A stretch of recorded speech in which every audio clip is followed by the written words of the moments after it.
ஆதியாகமம் 6ஆம் அதிகாரத்திலே நோவாவுக்கோ கர்த்தருடைய கண்களில் கிருபை கிடைத்தது. நோவாவுக்கோ கர்த்தருடைய கண்களில் கிருபை கிடைத்தது. ஒரு குடும்பம் ஆசீர்வாதமா இருக்கணும் அப்படின்னா முதல்ல கர்த்தருடைய கண்களிலே கிருபை கிடைத்திருக்க வேண்டும். பிரித்தெடுக்கப்பட்ட ஜனமா இருக்கணும். குடும்பம் ஆசீர்வாதமா இருக்கணும். அதுக்கு என்ன செய்யணும்? நோவாவுக்கோ கர்த்தருடைய கண்களில் கிருபை கிடைத்தது. இந்த கடைசி காலம் நம்ம கிருபையின் காலத்துல தான் வாழ்றோம். கிருபையின் காலத்துல வாழும்போது எப்படி வாழணும்? அடுத்த வசனம், நோவாவின் வம்ச வரலாறு.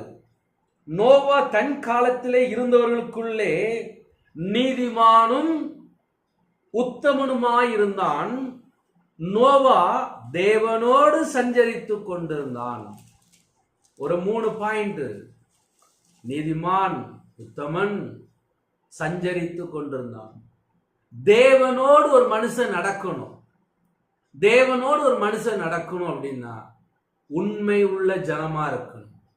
நியாயமா வாழ்கிற ஜனமா இருக்கணும். நீதியை பின்பற்றுகிற ஜனமா இருக்கணும்.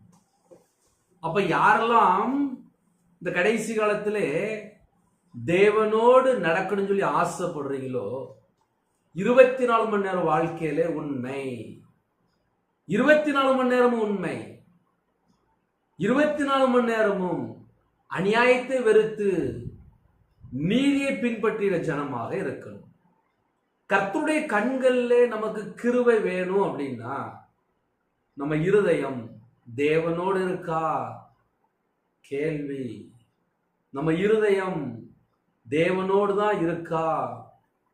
அதை கண்டுபிடித்தால் குடும்பம் ஆசீர்வதிக்கப்படும்.